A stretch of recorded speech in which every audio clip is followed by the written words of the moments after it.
하나님, 감사합니다.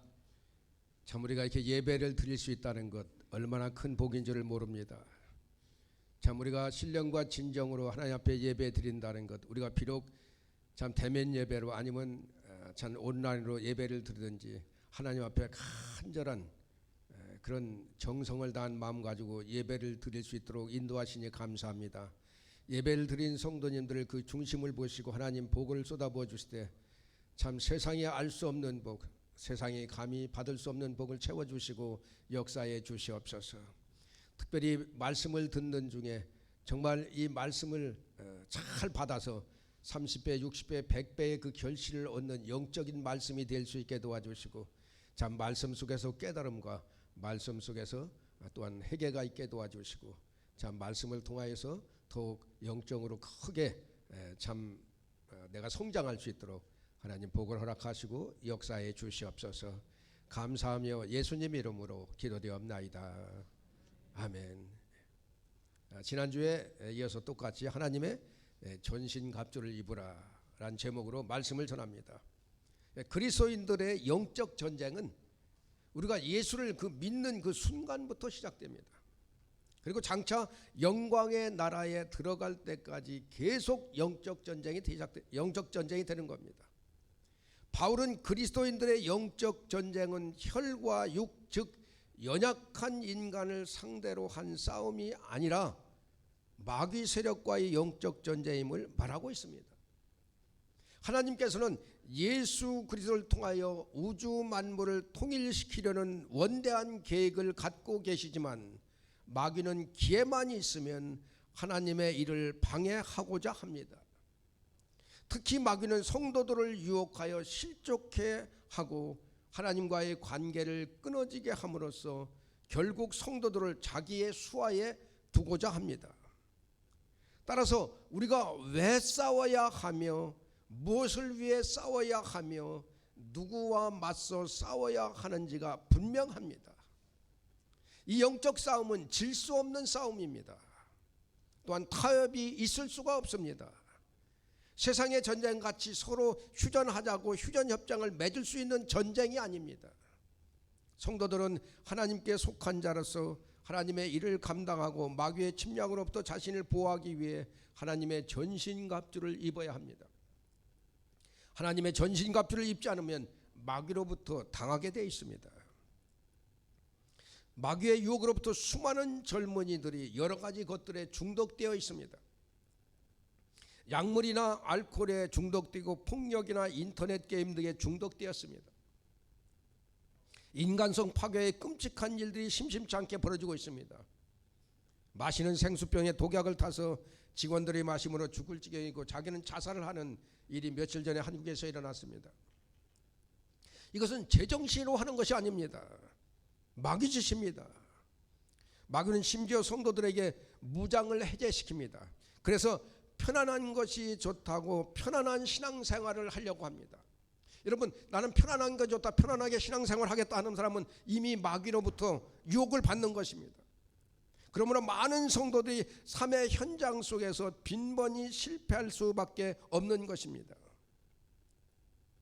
오늘 본문은 그리스도인의 무장인 하나님의 전신갑주에 대해서 설명하고 있습니다.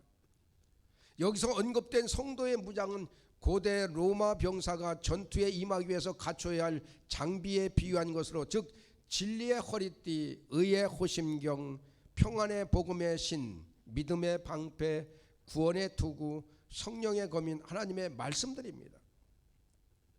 그리고 영적 전쟁을 수행할 때 우리의 자세에 대해 설명하고 있습니다. 곧 성령 안에서 항상 깨어 기도하라는 것입니다. 병사가 아무리 무장을 철저히 하고 있다 할지라도 깨어 적의 공격에 대비하지 않으면 필연코 패할 수밖에 없습니다. 그러므로 성도들은 모든 무장을 갖춘 후에 깨어 기도함으로 마귀의 공격에 대비해야 하는 것입니다. 예수님은 십자가를 앞에 두고 깨어 기도함으로 마귀와의 영적 전쟁에서 승리할 수 있었던 반면 제자들은 예수님의 부탁에도 불구하고 깨어있지 못함으로 영적 전투에서 패하고 결국 예수님을 부인하는 지경에 이르렀던 것을 우리는 잘 알고 있습니다. 그럼 하나님의 전신갑주에 대해서 알아보겠습니다. 지난주에는 진리의 허리띠에 대해서 말씀을 드렸습니다. 또한 그 다음에 이제 의의 호심경입니다. 여기서 말하는 호심경은 로마 군인들이 가슴에 대던 단단한 고무나 쇠, 금속판 따위를 말합니다. 신체의 다른 부위에 공격을 당해도 위험하지만 가슴은 제일 위험한 부위입니다. 가슴은 우리가 제일 중요하게 여기는 심장을 보호하고 있기 때문입니다. 그런데 가슴은 이와 같이 단단한 것들을 붙이면 어떻습니까? 비록 실수로 적의 창과 칼에 가슴이 노출된다 할지라도 안전합니다. 그러니까 의의 호심경을 붙이라는 말씀의 정확한 의미가 무엇입니까? 마귀로부터 치명적인 공격을 받더라도 그것으로부터 안전하기 위해서는 의를 가슴 방어의 방패로 삼아야 한다는 것입니다. 그런데 이 의의 호심경을 도덕적 자기의로 해석하는 분들이 있습니다. 그러나 이는 잘못된 해석입니다. 물론 마귀의 공격을 능히 막아낼 만한 자기의 의가 우리에게 있다면 얼마나 좋겠습니까? 하지만 생각해 보시기 바랍니다. 마귀의 정죄를 능히 막아낼 만큼의 자기의 의를 자랑할 수 있는 사람이 있습니까? 사도 바울을 보시기 바랍니다. 그는 유대교에 있을 때 자기 자신을 가리켜 율법의 의로는 흠이 없는 자라고 고백했습니다. 하지만 그것이 진정한 의였습니까? 마귀의 정죄로부터 능히 자신을 구해낼 수 있는 그런 완전한 의였습니까? 아닙니다. 전혀 그렇지 못했습니다. 율법의 관계 속에서 자신을 고백한 바울을 보시기 바랍니다. 오라, 나는 곤고한 사람이로다. 이 사망의 몸에서 누가 나를 건져내랴. 그렇습니다. 여러분, 바로 이것입니다. 자기 의를 의지하는 사람, 그는 누구라 할지라도 반드시 자신의 곤고함을 고백하게 되어 있습니다. 그러므로 본문에서 말씀하는 의는 어떤 의라 하겠습니까? 바로 믿음으로 말미암은 의입니다. 이것은 하나님의 전신갑주라고도 하는 표현과도 맞는 것입니다. 만일 그 자신의 의라면 그것은 어떻게 하나님의 전신갑주가 될 수 있겠습니까? 그것은 어디까지나 인간의 전신갑주뿐입니다. 사랑하는 우리 성도 여러분, 그러므로 이제 바로 아시기 바랍니다. 우리를 마귀의 정죄로부터 온전히 보호할 수 있는 것은 믿음으로 말미암은 의입니다. 마귀는 참소자입니다. 성도의 죄를 끊임없이 들춰내고 생각나게 하고 괴롭히는 것이 마귀입니다. 성도로 하여금 스스로 생각나게 하고 죄의식을 갖게 하고 부끄러워하게 하고 숨게 함으로 온전히 서지 못하게 합니다. 때로는 다른 사람의 입술을 통해 이와 같은 일을 합니다. 이러한 정죄와 비난, 죄의식에서 자라올 수 있는 성도는 세상에 단 한 명도 없습니다. 자기는 의롭다고 자부하면 오히려 그 사람이 문제인 것입니다. 그러므로 믿음으로 인한 의의 호심경을 가슴에 단단히 붙여가시기 바랍니다. 마귀는 종종 이것을 우리에게서 떼어내려고 합니다. 벗겨내려고 합니다. 그러나 우리는 예수 그리스도를 믿음으로 말미암아 그 안에서 하나님으로부터 의롭다함을 받았으며 그러한 우리를 정죄하여 망하게 할 자는 아무도 없음을 명심하시기 바랍니다. 빌립보서 3장 9절에 바울은 이렇게 얘기합니다. 그 안에서 발견되려 함이니 내가 가진 의는 율법에서 난 것이 아니요 오직 그리스도를 믿는 믿으면 말미암는 것이니 곧 믿음으로 하나님께로부터 난 의인이라. 그렇습니다. 성도가 가진 의는 결코 율법으로 말미암는 것이 아닙니다. 율법으로는 의에 이르지 못합니다. 율법으로는 오직 죄만 깨달을 뿐입니다. 이와 관련해 바울은 율법의 행위로 그의 앞에 의롭다 하심을 얻은 육체가 없나니 율법으로 죄를 깨달음이라 했습니다. 그러므로 율법으로 의롭게 되려는 자는 하나님의 진노만 얻을 뿐입니다. 인간은 결코 율법을 지킴으로 그 스스로 의롭다함을 얻을 수가 없는 것입니다. 욥기 15장 14절에 16절에 보면은 사람이 어찌 깨끗하겠느냐, 여인에게서 난 자가 어찌 의롭겠느냐. 하나님은 거룩한 자를 믿지 아니하시나니 하늘이라도 그가 보시기에 부정하거든 하물며 악을 저지르기를 물마심같이 하는 가증하고 부패한 사람을 용납하시겠느냐라고 말씀하는 겁니다. 우리의 의는 오직 우리를 대신하여 죄값을 치르고 죽으신 예수를 믿는 믿음으로만 얻어지는 겁니다. 이에 대해 바울은 곧 예수 그를 믿음으로 말미암아 모든 믿는 자에게 미치는 하나님의 의인이 차별이 없느니라. 모든 사람이 죄를 범하였으며 하나님의 영광에 이르지 못하더니 그리스도 예수 안에 있는 성령으로 말미암아 하나님의 은혜로 값없이 의롭다 하심을 얻는 자가 되었느니라고 했습니다. 오직 예수 그리스도를 믿는 굳센 믿음으로 의의 호심경 삼기를 예수님 이름으로 축원합니다. 둘째는 평안의 복음은 영적 병사에게 활동하기 가장 좋은 군화라는 것입니다. 15절에 보면 평안의 복음이 준비한 것으로 신을 신고라고 했습니다. 이 말씀은 때로 오해되고 잘못 해석되는 말씀 가운데 하나입니다. 성경은 복음을 전파하는 바에 대한 결정적인 구절이 있다 보니까 이것을 평안의 복음을 전하기 위해 신을 신하는 말씀으로 해석하는 겁니다. 그러나 이것은 명백히 잘못된 것입니다. 왜 그렇습니까? 그 이유는 무엇입니까? 한번 생각해 보시기 바랍니다. 바울이 지금 무엇을 말씀하고 있는 중입니까? 성도의 영적 무장에 관해 이야기하고 있는 중입니다. 사도 바울이 바로 얼마나 조직적인 참 그런 인물입니까? 다른 것은 몰라도 글에 있어서는 만큼은 당시 대적자들조차 인정하지 않을 수 없을 정도로 힘이 있고 논리적이 있는 인물입니다. 그런 그가 영적 무장에 대해서 논증하다가 느닷없이 복음 전파에 관한 말씀을 하겠습니까? 그럴 리가 없는 것입니다. 그러므로 우리는 이 말씀의 뜻을 제대로 이해해야 합니다. 정확히 알아야 됩니다. 그러면 이 말씀의 정확한 뜻이 무엇입니까?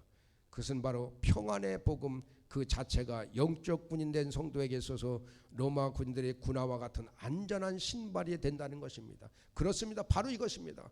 복음 그 자체가 우리에게 평안을 주는 그런 군화라는 것입니다.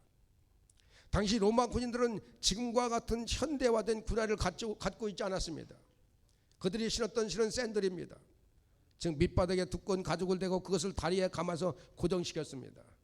그것도 모자라서 밑에 징을 받고 못을 박았습니다. 미끄러지거나 넘어지는 것을 방지하기 위해서 했습니다. 그런데 만일 이러한 군화를 신지 않으면 어떤 일이 일어납니까? 당시 전쟁에서는 뾰족한 나무 조각이나 막대기 끝을 잘라 땅에 박아두곤 했습니다. 그래서 만일 신을 신지 않으면 공격을 하다가 방어를 하기에 앞서 발에 심한 부상을 입고 피를 흘리며 쓰러지게 되었던 것입니다. 그러므로 이런 상황을 종합해 볼 때 평안의 복음이 준비한 것을 신을 신으라는 말씀의 진정한 의미는 무엇이겠습니까? 복음은 마귀의 공격에 방어하거나 반격을 가할 때 전혀 미끄러지지 않는 최상의 영적 군화와 같다는 것입니다. 또한 어떤 올감이나 덫에 걸려도 결코 피투성이가 되는 일이 없게 한다는 것입니다. 사실 신앙생활하다 보면 사탄이 우리로 하여금 중심을 잡지 못할 정도로 공격해 오는 경우가 있습니다. 예상치 못한 곳에서 공격해 옵니다. 참 물질로 공격해 옵니다. 건강으로 공격해 옵니다. 자녀에게 공격해 옵니다. 우리를 크로키 상태로 몰아갑니다. 때문에 우리는 영적으로 피투성이가 되어서 나뒹굴게 되는 경우가 종종 있습니다. 마귀를 대적하기는커녕 자기 상처를 끌어안고 괴로워하기에 급급할 때가 있습니다. 그럼 왜 이런 상태가 된다는 것입니까? 복음으로 무장하지 않았기 때문이라는 것입니다. 즉 영적으로 무장하지 않았기 때문이라는 것입니다.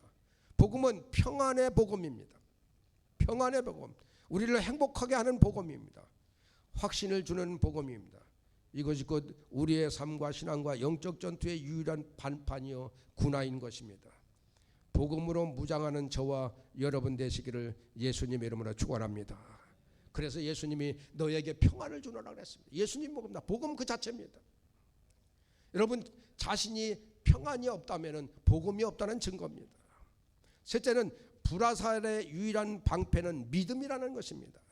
16절은 마귀가 가져올 수 있는 가장 극한 상태의 공격에 대비한 대비책으로 주시는 말씀입니다. 여기에서 주제는 한마디로 불화살 즉 불시험입니다. 즉 불로 오는 시험을 어떻게 막을 수 있느냐는 것입니다. 불화살 공격은 고대 전쟁에서 보편적으로 사용하는 방법입니다.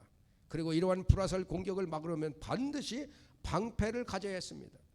당시 방패의 길이는 12cm, 넓이는 약 75cm의 크기로 불에 타지 않는 금속으로 만들어졌습니다. 그러니까 방패의 몸을 숨기기만 하면 아무리 불화살이 쏟아진다 해도 화살촉 끝으로 인해 손상을 입거나 화상을 입을 염려가 전혀 없는 것입니다. 그러므로 믿음의 방패를 가지고 이로써 능히 악한 자들의 모든 불화살을 소멸하라는 말씀의 의미가 무엇입니까? 세상의 전쟁에서 불화살을 소멸하고 자신의 몸을 방어하는 것은 방패지만 영적 전투에서 마귀의 불시험을 능히 막아낼 수 있는 것은 믿음이라는 말씀입니다. 그렇습니다. 믿음은 성도에게 날아오는 불화살을 막을 수 있는 영적 방패입니다. 성도들 가운데는 간혹 불로써 오는 시험을 만나면 흥분하는 사람들이 있습니다. 이에는 이, 눈에는 눈으로 대항하려는 분들이 있습니다. 안 믿는 사람과 똑같은 방법으로 악한 꾀로 이기려고 참 한 분도 있습니다. 하지만 성경에서 말하는 것은 무엇입니까? 결코 그러한 방법으로 악한 자의 불화살을 소멸할 수 없는 것입니다. 사랑하는 성도 여러분, 다니엘의 세 친구 사드락과 메삭과 아벳느고를 보시기 바랍니다. 그들은 말 그대로 불시험 앞에 놓였습니다. 단지 금신상 앞에 절을 하지 않았다는 이유만으로 그들은 평소보다 7배나 더 뜨거운 풀무불 속에 들어가지 않으면 안 되는 위기에 놓였습니다. 이때 그들이 어떻게 대응을 했습니까? 그들이 감정적으로 대응했습니까? 신경절적으로 반응을 했습니까? 자기들을 의미하는 신하들을 같은 방법으로 의미하려고 시도했습니까? 억울하다고 인간적인 방법으로 호소했습니까? 선처를 구했습니까? 아니라는 것입니다. 그들의 대응의 모습을 본 철저히 하나님께 대한 믿음 그 자체였다는 것입니다. 그 이상도 그 이하도 아니었습니다. 극렬히 타는 풀무불에서도 하나님께서 구해주실 것을 조금도 의심하지 않았습니다. 혹시 그리 아니하실지라도 자신들은 하나님께 대한 믿음을 조금도 후회하거나 하나님을 원망하지 않는다고 했습니다. 그럴 때 어떤 결과가 나왔습니까? 하나님께서는 실제로 그들이 극렬히 타는 풀무불의 속에서 구하셨습니다. 대제국 바벨론의 황제 느부갓네살 왕이라도 그들에게 두 손 두 발을 다 들었습니다. 하나님을 인정하지 않을 수 없었습니다. 하나님을 찬양하지 않을 수 없었습니다. 바로 이것이라는 겁니다. 우리에게 닥치는 불시험을 철저히 믿음으로 일관되게 대응하는 것입니다. 그것은 정말 인간적인 보면 힘없고 빼없고 보잘것없는 사람으로 보일 것입니다. 그렇지만 그 마지막을 보면 상상 이상의 결과가 나타나는 것입니다. 히브리서 11장 38절에 보면은 이런 사람은 세상에서 감당하지 못한다 이렇게 증거하고 있습니다. 믿음이 굳센 사람은 세상에 감당하지 못한다는 겁니다. 겉으로 보기에는 세상 권력이 이기고 빽이 이기는 것 같지만 사실은 세상이 믿음으로 무장한 성도들을 두려워하고 성도들 앞에 무릎 꿇는 결과를 가져온다는 것입니다. 그러므로 살아가는 성도 여러분, 불시험이 찾아오고 있습니까? 자꾸 감정적으로 대응하고 싶습니까? 속 시원하게 원수를 갚고 싶습니까? 믿음으로 대응하시기 바랍니다. 하나님을 믿음으로 인내하시기 바랍니다. 야고보서 1장 23절에 보면 내 형제들아 너희가 여러 가지 시험을 당하거든 온전히 기쁘게 여기라. 이는 너희 믿음의 시련이 인내를 만들어낸 줄 너희가 암이라 라고 말씀합니다.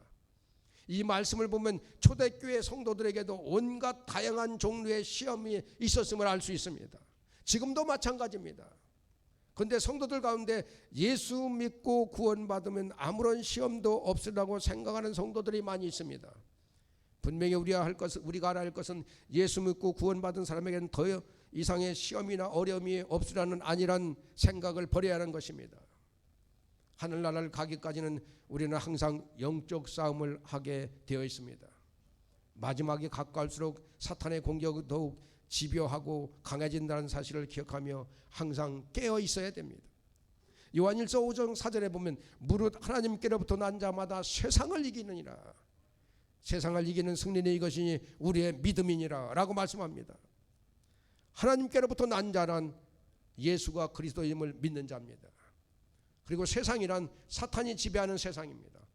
혹은 하나님의 말씀을 거역하고 자신들의 생각대로 살아가는 악한 세대를 가리킵니다.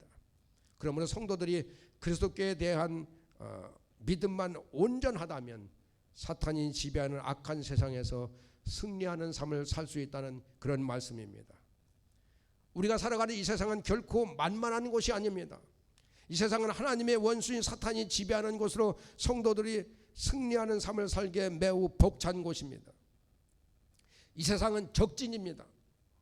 성도들은 그러한 적진 한가운데 놓여 있는 것과 같습니다. 그러므로 성도들은 자신들의 힘으로는 도저히 사탄을 이길 수가 없는 것입니다. 사탄을 우리 힘으로 대적한다면 우리는 백전백패합니다. 우리는 이 세상에 살 때에 불화살과 마귀의 수많은 유혹에 직면할 수밖에 없습니다.